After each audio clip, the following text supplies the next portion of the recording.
I'm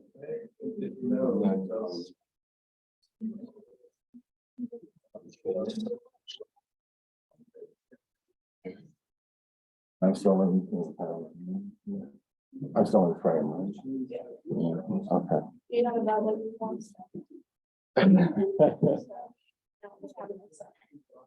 Here. You're good. They smack that. Perfect. Okay. All right.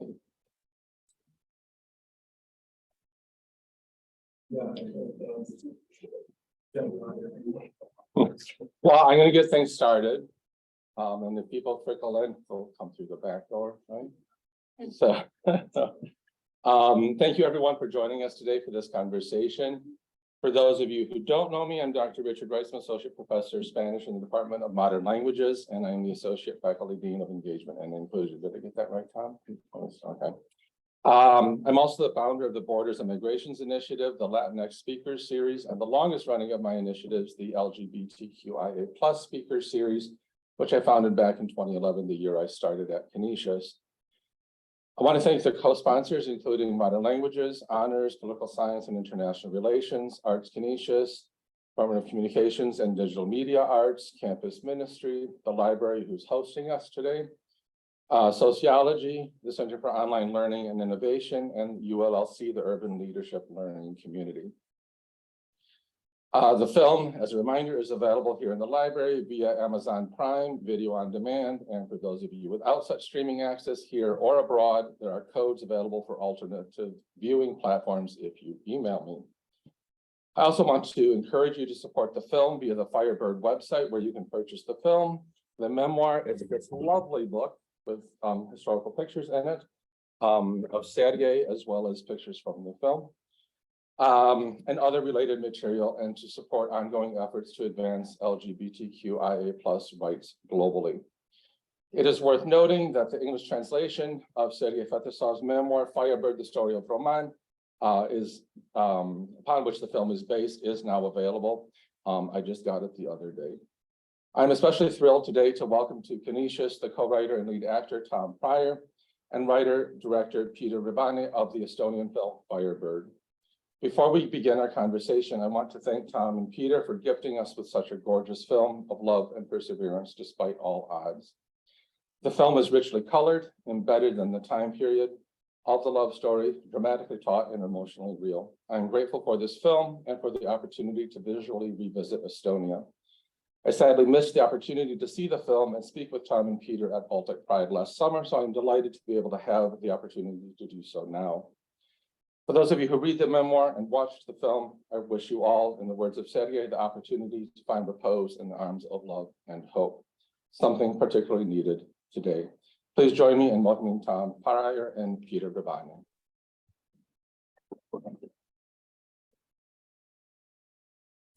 So I'm going to start out with some questions for the two of them, and then open it up for all of you.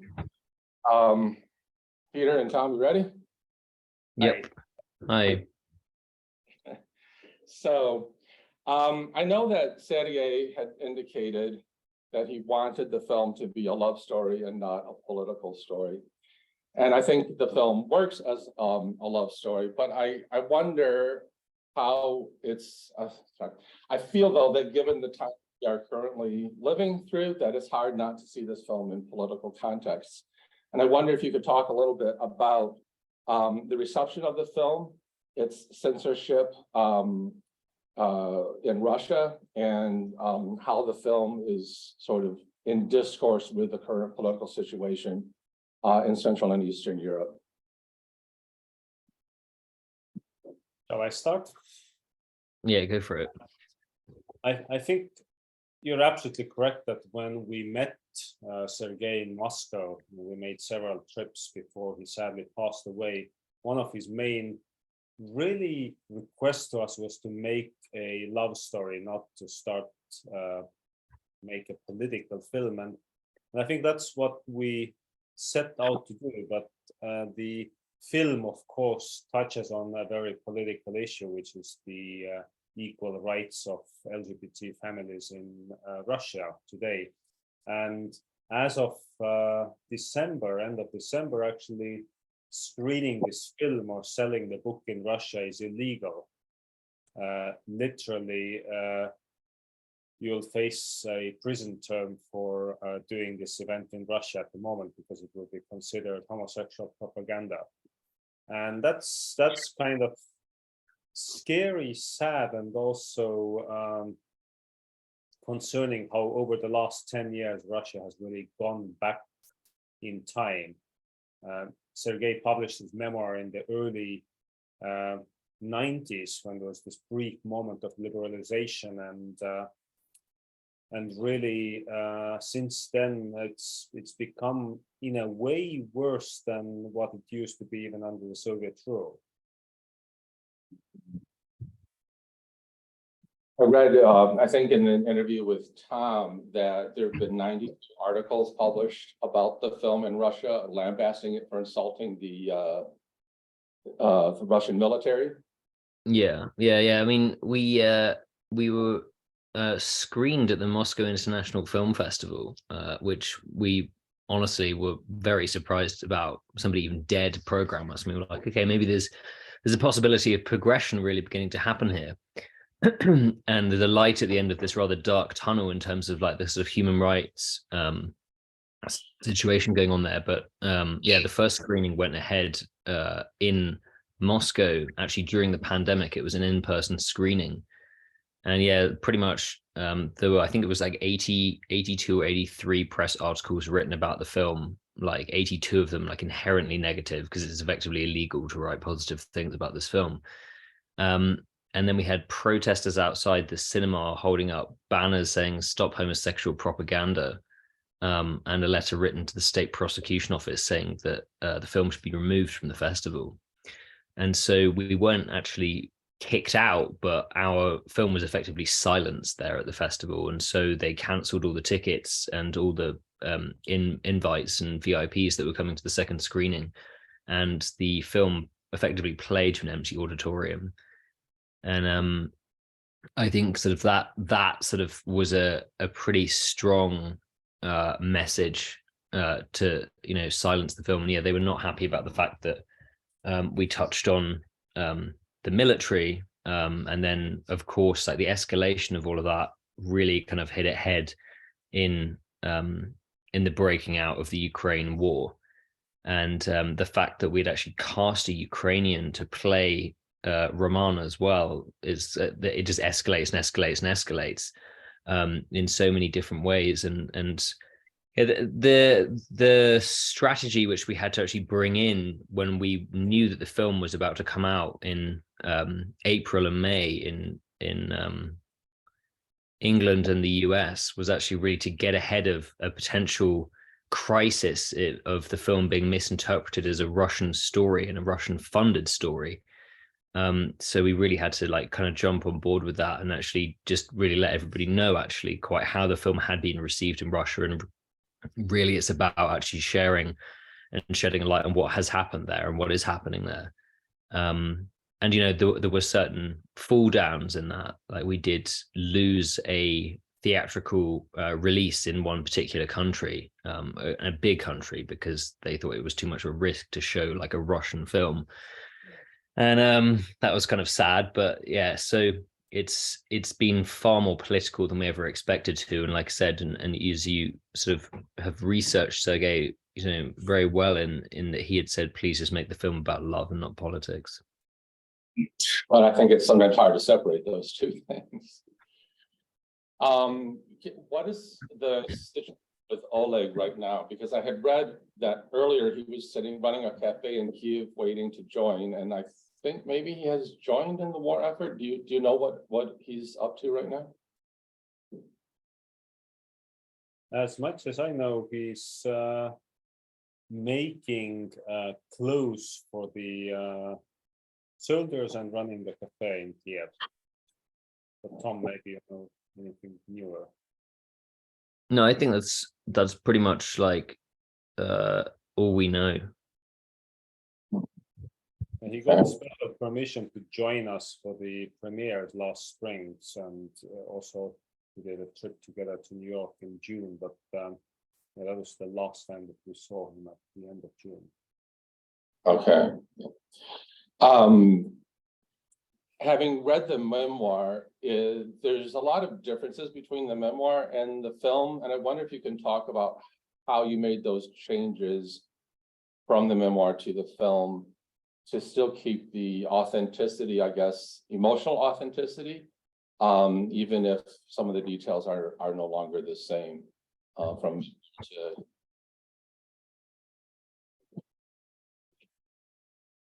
Tom, do you want to start with that?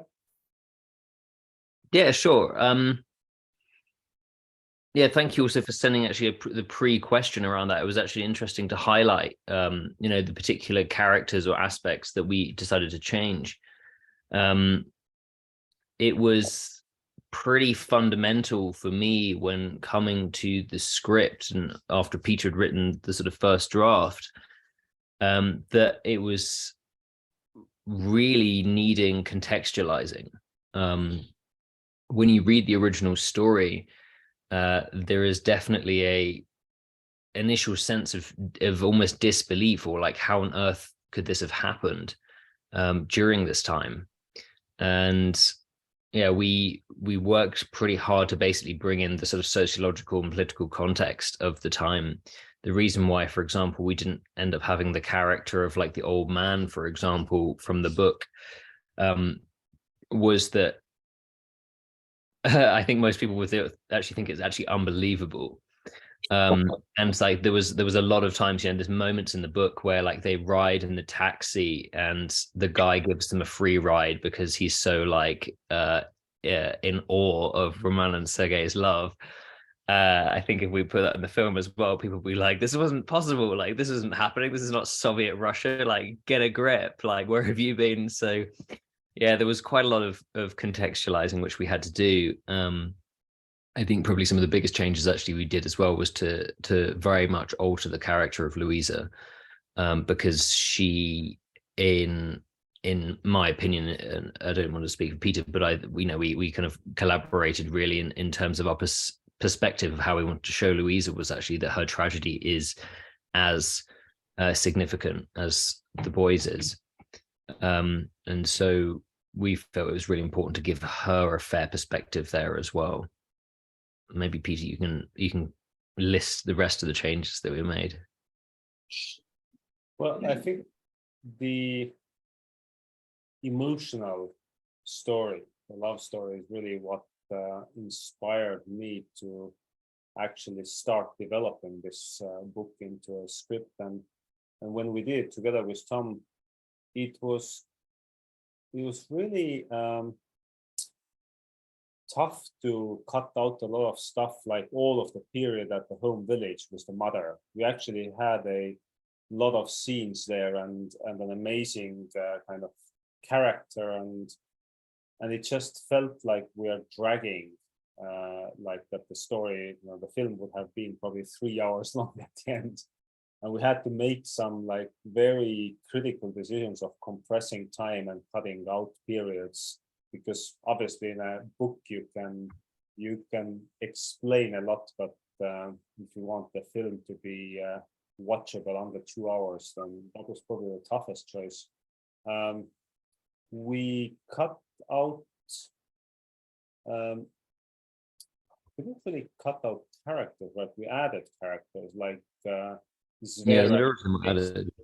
Zverev is based on a real life character. Actually, there was a KGB major by the name of Zverev at the Palano Air Force Base where we shot all of the airfield scenes, and that was again to create this more clear and present danger in the story, which I think was obvious to anyone who read this memoir in the early 90s. They would have understood the threat, and so my kind of feeling is that Sergei didn't really spend time describing the tough threat side, because that was for him like part of life. I think I sort of missed the character of Pilot, who was in the memoir, but not in the film, the dog. Yeah, I think that's another one of those decisions which we had to make. Because like, oh yeah, like not only is this happy couple like running through the Russian military together, but they also have a dog. It was just like, this is going to be a little bit too much of a stretch of the imagination. Like, and that's the thing that's kind of incredible, is that, you know, people will always be receiving your story at the time which you're releasing it. I'm kind of a little bit regret that we didn't end the whole film also at the cemetery, like in the book. I think there's a very poetic moment, but again, like, you can't have three endings, and it felt like we would drag on the ending. But there are some poetic moments which wish we would have actually included in the film. Well, people just have to read the memoir after watching the film. Yeah. Speaking of which, is the memoir going to be translated into other languages? Good question. Depends how much interest for it is in English language. We've gotten quite a lot of requests on social media from Spanish-speaking countries and also from Brazil for Portuguese. But yeah, let's see. We thought to actually also publish it in Russia again, but they managed to change the laws just in time that now it's illegal to sell the book in Russia. I mean, maybe the Russian exile community in Eastern Europe. I mean, I know that we've got several people online watching us from Mexico and Argentina, so I'm sure there's an audience for the Spanish edition. I also noted that the memoir is written in a very sort of romantic literary style, by which I mean a lot of nature as sort of a stand-in for emotional language. And I wondered how you've decided to film nature. I mean, there's a lot of the forests and the bogs and the lakes, and I just wondered what filming the natural aspects. I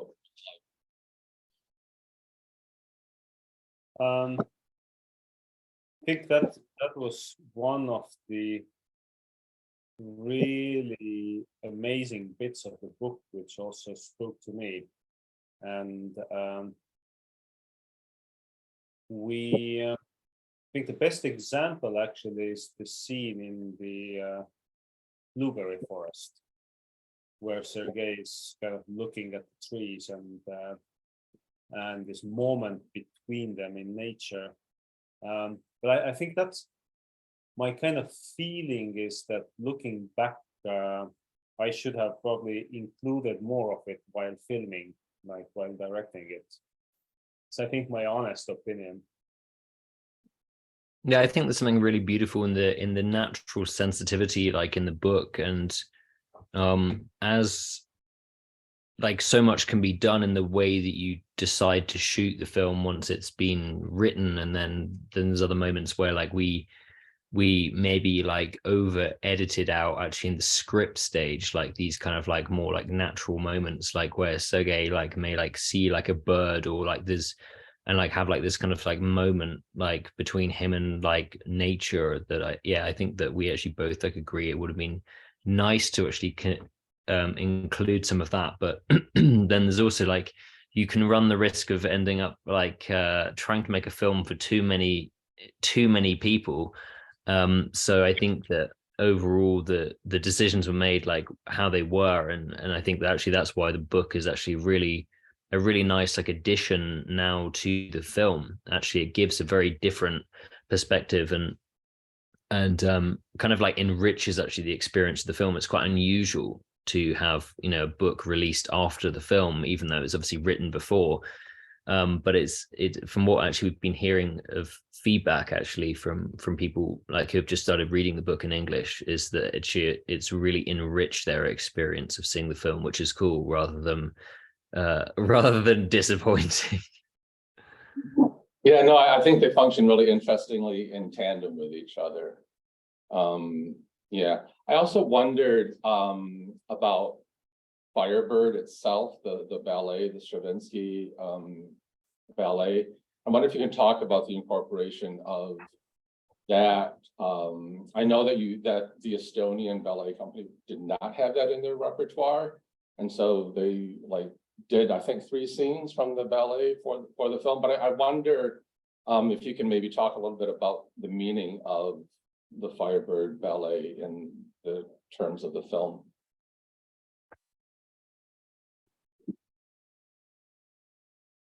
It's I think it has a strong resonance with Sergei's personal journey of really finding himself and kind of rising through the ashes. And also the music really was, I think, the decisive factor. When we interviewed Sergei, he actually said that their most favorite piece to watch was the Yevgeny Onegin opera. But we kind of listened and felt that it didn't really resonate with the film language. And so we decided finally that we would go with the Firebird. So yeah, I'd say the kind of allegory, the reference of Sergei's own journey in the film and the music were the 2 key factors. And as you pointed out, the head choreographer of the Estonian National Ballet literally developed the costumes, sets, and trained with the dancers to put on the 3 scenes for the filming. So it was a pretty cool collaboration. I do have more questions, but I'm going to open it up to the audience to ask questions. Spencer, yes, you might have to come closer to the speaker box.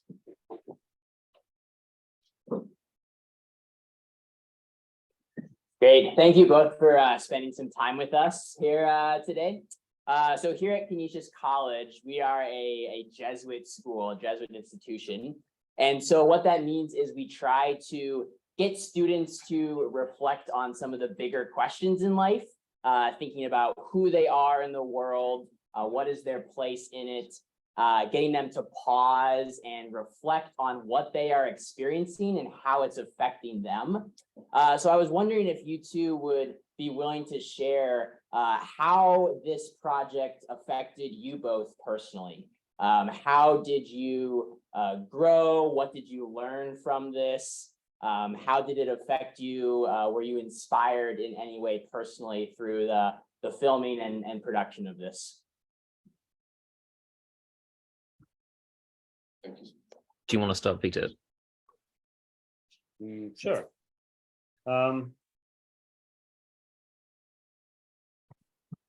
Well, since it's first feature, then first of all, it was a huge challenge to actually make it happen. I think for me,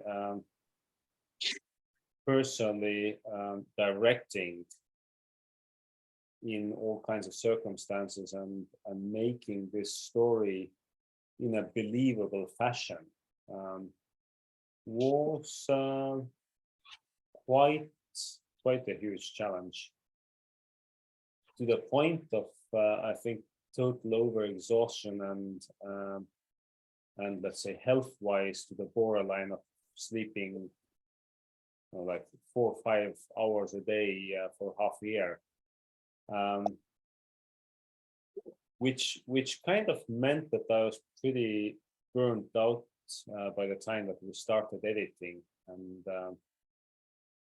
in a way the whole lovely pandemic time gave us extra time to reflect and think about what else to change and what else to cut out of it. But the biggest challenge of all was actually starting to do it. I remember kind of having hesitations about actually going from producing to directing, and I think making that decision and actually starting to do and starting to learn was the critical point.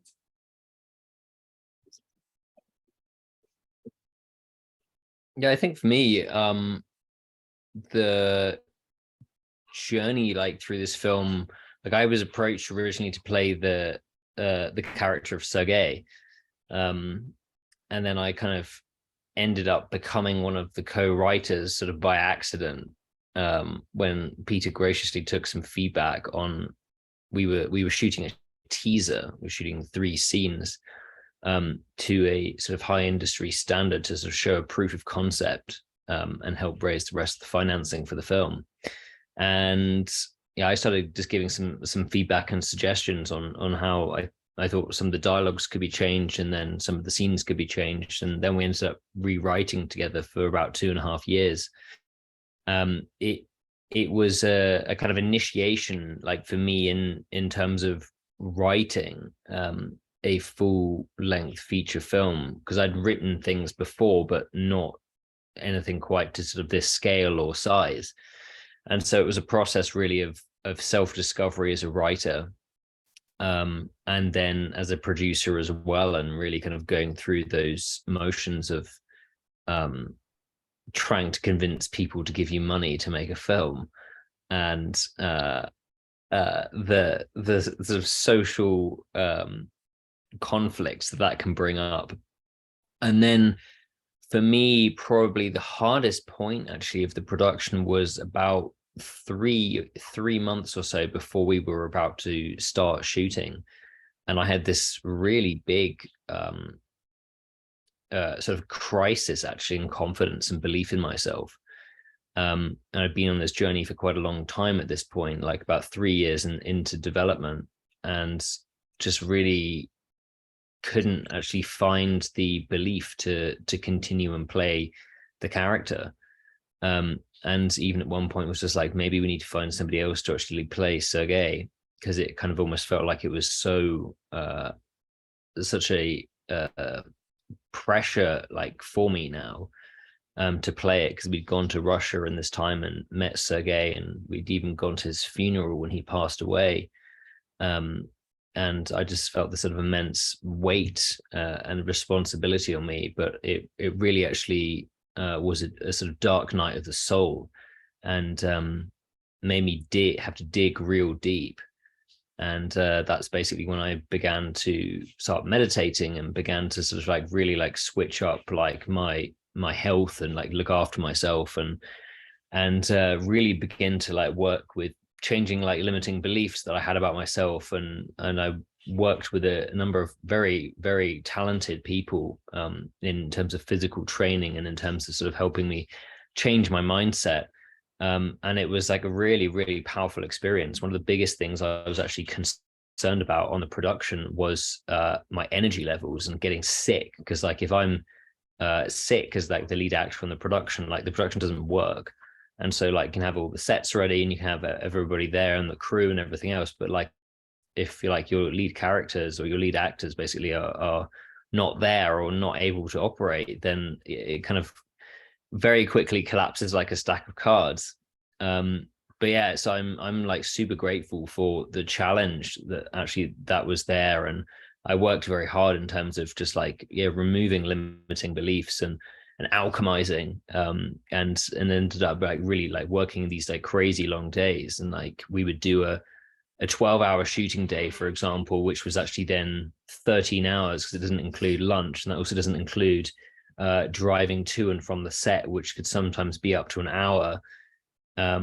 And then on top of that, then doing like my physical training plus like my morning routines of having to kind of get into the sort of character space as well. And we're talking about a very little amount of sleep, and you've still got to look like, like bags under your eyes and everything else. So yeah, there was a lot of like overcoming actually like through this project. And people asked me how would I measure like success on this film, and I said in some ways I already had it, and that was really like going on that journey and proving to myself more than anybody else like that I could do that. Speaking of getting sick, how was it filming in the Baltic Sea? Well, I didn't get sick from it. I have to say, like I was very grateful to stay, where I was and sort of like with the work I'd been putting in and the sort of belief around that, just going like, programming my belief system, being like, no, I can do this. I can spend like 11 hours in the cold Baltic Sea on our first ever shooting day and shoot a basically a sex scene with somebody I haven't known for a very long amount of time in the water, and like, but it was astonishing actually, like how actually like shooting in that cold water actually really brought our whole team together very close on our first shooting day. And had the team of costume girls sort of pouring hot water down my pants, like just to keep me warm, and they built us like a sauna tent on the beach, which is actually an amazingly good thing that actually would have happened, because we were shooting in Estonia. In England, people would have been like, get over it, it's cold and wet, and like everybody would have been ill and miserable for a week. But yeah, we were taken good care of. Other questions from the audience? Come on, don't be shy. Yes. If you speak up, Maybe I should move. or you can move closer. By the way, thanks to my assistant, my SEEP student. Everybody? Okay, I do have a question in terms of like, how do you think the public has changed their opinion, hopefully for the better, on the two of you guys, and such? Like, the content of the film is so, like, especially in Russia, it's just not accepted by a lot of people. So how do you think like you have grown that community of people who are able to say, okay, this is not what we don't want to stand for hate, we don't want to stand for discrimination, like not only as people but also as like actors and directors and things like that, if that makes sense. I'm not quite sure if I worded that correctly.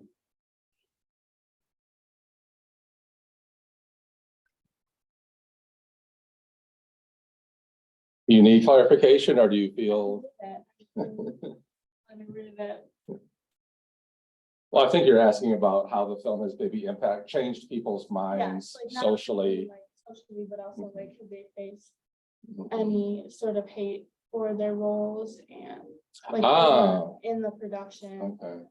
Like not only as like people, but also as like actors moving forward in their careers and in the production realm of things.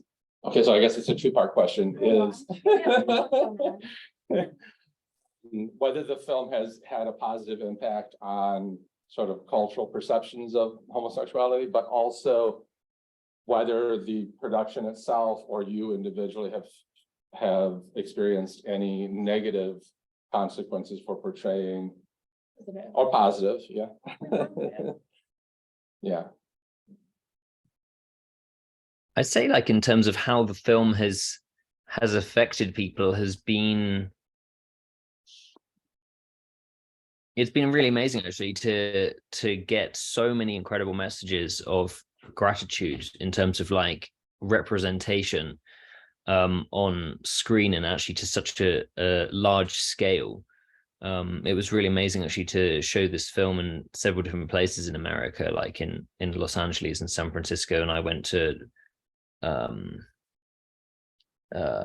like Atlanta and like a few other cities, like when we were doing the San Diego, to doing the kind of film festival tour, and actually people were so grateful to see representation in such a scale actually. And it's, a lot of the time LGBTQA plus stories have been sort of set in quite like, can be like kind of smaller stories, or like in a kind of smaller context, whereas like this, I think like really appealed to people beyond, or almost like to another category, because it is like that much with like the kind of military and the sort of the awe of which history has shown the Soviet Union to be. And I think that's been really positive, and it's been really amazing actually to have like messages from people saying, as a result of your film, I will treat people that I know who are members of the LGBTQIA plus community like respect, not really knowing actually how complicated it can be actually to basically experience love, like a heterosexual couple may not actually fully even ever think about or understand. And that's what was actually so amazing, that when we've shown it to a great deal of people who are outside of the community, that they are really profoundly moved. by the story, by the message, and also find it actually also surprisingly relatable. Somebody said to me that one of the hardest parts of the film to watch was actually when Louisa says that she's going to be married to Roman, because this guy had basically said that exactly the same thing had happened to him, but it was like the other way around. And so he was in love with her, and then she was getting married to his best friend. And so there's lots of different kind of points of relatability. And that's been really amazing. I really hope we have created some kind of social change. There's a lot of people that have written to me who are actually in countries where it's still not acceptable, not allowed, or it's illegal to be in love with somebody of the same sex. And they've been really moved by it. And I've had some quite personal stories written to me, which has been really, really endearing, actually, to have that trust actually in somebody watching the film. And in terms of personal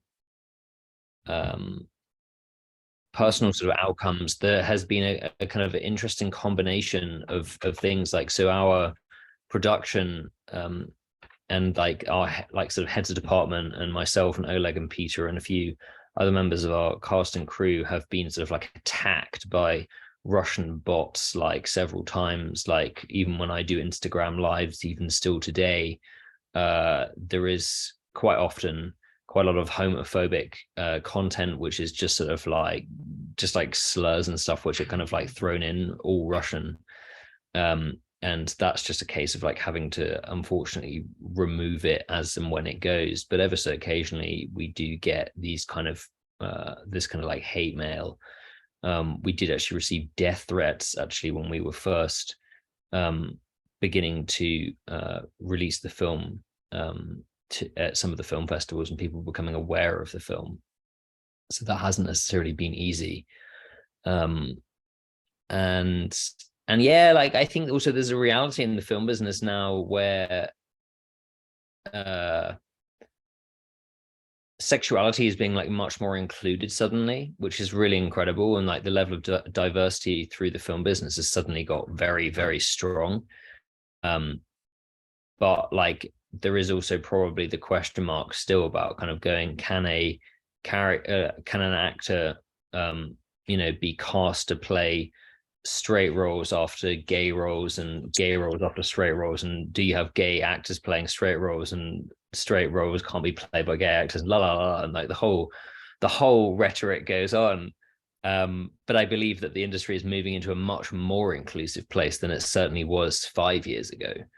So I think that that's a very positive aspect. But yeah, there's probably an amount of my career I might have given up as a result of playing this. But then at the same time, if the industry does catch up and change, then hopefully that sort of wave will actually end up sort of falling back on itself. Peter, did you want to respond to? I think Tom said everything, not much to add. Other questions from the audience?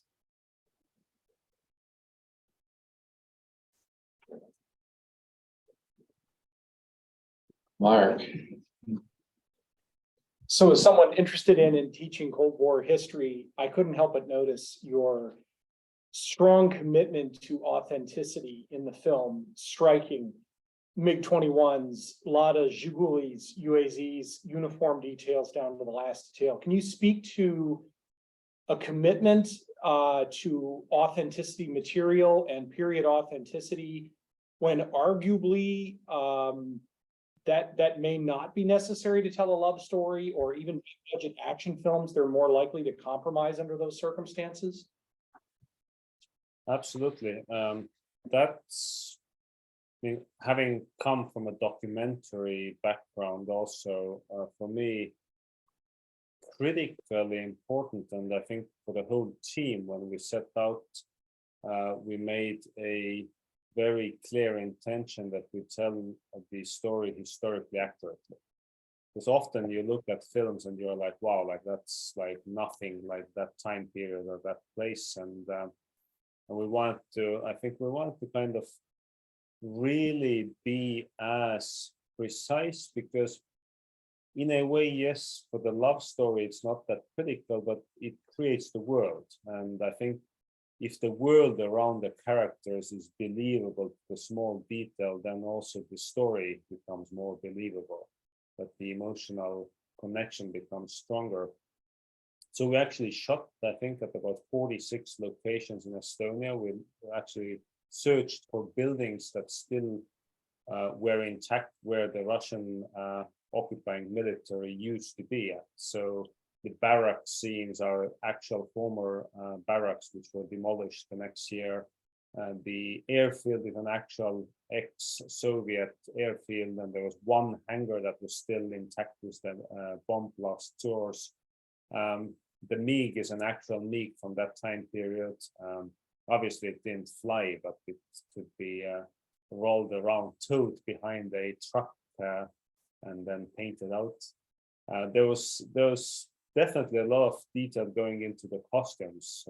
Our biggest scenes were about 120 extras, and we actually sewed costumes for everyone because there was nothing available from that time period. We could get something from much earlier or from the 80s, but again, the details changed. And I think the probably the best example was we were filming at Sompa, where we set up the Air Force Base, and literally the barracks outdoor scene is an actual apartment building in this old town near the Russian border.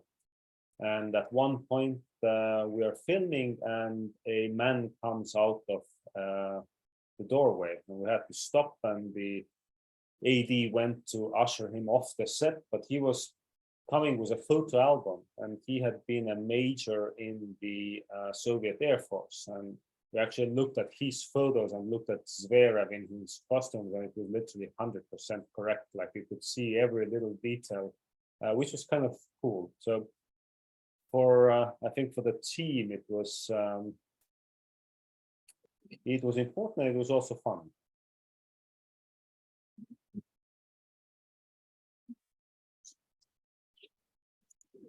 Any other questions from our audience or online too? If you're online, you can submit questions. How has the film been received specifically in Estonia?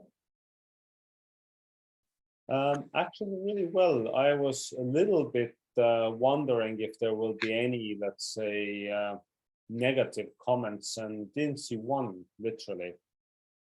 Even this lovely, we have, I think, like all countries around the world, we have about 18% in the parliament is this conservative people's, I can't even know what's their English language translation party, and they are anti everything, racist, homophobic, so on. Even they didn't comment. So it was a good testimony of how Estonia has really developed in the last 30 years, and grown totally into a different universe compared to where Russia is today.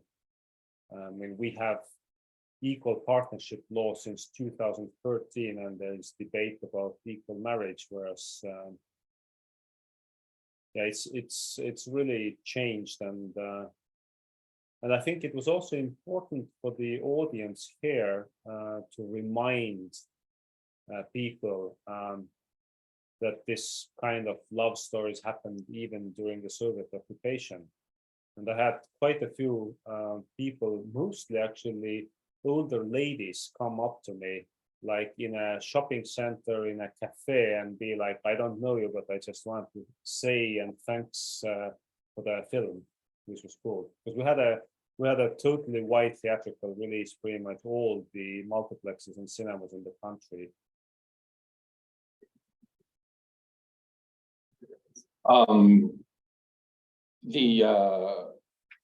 The character, I want to go back to the character of Roman, because I feel like in the memoir, he's full of a lot more self-loathing than in the film, where he comes off as much more confident. I wonder, because I saw in an interview, I think where you had interviewed other LGBTQIA plus people who from that time where Sergei had also served. And I wondered if the portrayal of Roman evolved in conversation with others who had lived through those time periods. Yeah, it's a good question, actually, really. I mean, I can only really comment on how we wrote him versus how Oleg played him and how Peter directed him. But yeah, he definitely had a kind of a sort of more of a lightness in the film. That's for sure. We actually had a long process of trying to find somebody who kind of fit that bill. And Oleg was kind of the closest that we got, because there were no pictures either as well. There was no kind of point of reference. It was really like down to like the imagination in terms of like how we wanted to end up casting him. We kind of knew that he has had this sort of Cossack type features, which Sergei had described to us like in person. But yeah, in terms of like how he was played, actually, I mean, maybe Peter, you want to like comment a bit more about like overall like the sort of the direction of the performance. Yeah, I think that's I think foremost the question to Oleg really of his interpretation of the character. So I think he made a very clear choice about how to play Roman, and I think his kind of basic assumption was the fighter pilot aspect. And I in a way, I think it kind of makes the ending maybe a bit more dramatic, less predictable. If he was like very self-loathing and at times depressive during the film, it might actually be less of kind of believability in a way for me. Yeah, I actually haven't thought about it. It kind of just developed and happened this way. But it's more, I think, personal interpretations rather than, let's say, research or a conscious decision. Yeah, I'd say that also, like, just to kind of speak from the point of view of like Sergei, I'd say that I made a decision on how to play him based on actually meeting Sergei in real life. And that really informed actually how I wanted to play him. And also partly it'd been a very strong instinct of mine, because I didn't, even when we were writing, I didn't want him to make him into this this like character who experiences a lot of shame, which is a very strong theme, you know, in LGBTQA plus stories. And there was actually a part of me which wanted to sort of, as an artist, like take it away from that, and actually just show different possibilities, like in different versions of doing this, because Sergei in real life was such a kind of bright, sunny character, despite like the chaos and the environment which he lived in. And so that's like, for me, principally why I decided to play him in this more I'd say like proactive energy, as opposed to a slightly more depressive kind of, not like sulky energy, but like you know, Peter and I like kind of laugh that like initially Sergei ended up being quite a bit more like sulky, and I was just like, let's just like shift it a little bit more over here and a little bit more over here, just to kind of, because I think that we've seen that a lot. And I feel like it's important, like the nature of the story, and to show what love can really can really be like is essentially the power which we can do with making a film like this. Last opportunity for questions. If not, I have one last question for you all, and I wonder what projects you are working on now, or if you have other projects in the pipeline that you want to share. I am writing a new story. It's not really in the stage where I can tell you what it's about. But it's gonna be taking some of my favorite genres, which is spy and espionage, and um, and, and then basically hybriding it with some LGBTQA plus characters, and setting it probably about 55 years in the future. That's basically all I can give you for now. Well, when it's done, perhaps you'll come back to Canisius. Yeah, for sure. My current key project is still Firebird, wrapping up things now that the book is released, and we also put it on Amazon and etc. So it's really just making sure that the whole production gets wrapped up, and I have a couple of stories as well which been thinking and developing, but also almost like superstitious about talking about them before something happens. Yeah, actually a couple of like really interesting stories. Interesting, actually neither of them are LGBT themed at all. I think my challenge probably is to now just be quiet and feel out which story speaks next.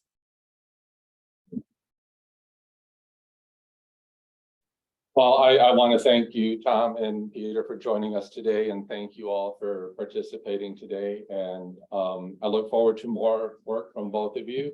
And if you have not seen the movie, watch it. Buy the book, it's really good. It's a completely different experience. Go online to Firebird, and you know, they got t-shirts. I'm still waiting for my t-shirt. And yeah, and support your friends and family in the community. And with that, there's food in the back from Ukrainian, Polish.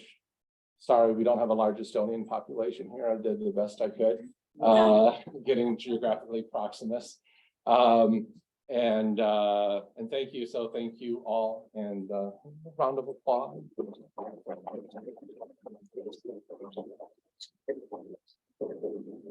Thank you for organizing the screening, and for inviting us to share about this story and about the film. Yeah, thanks a lot. Thank you both. Thank you.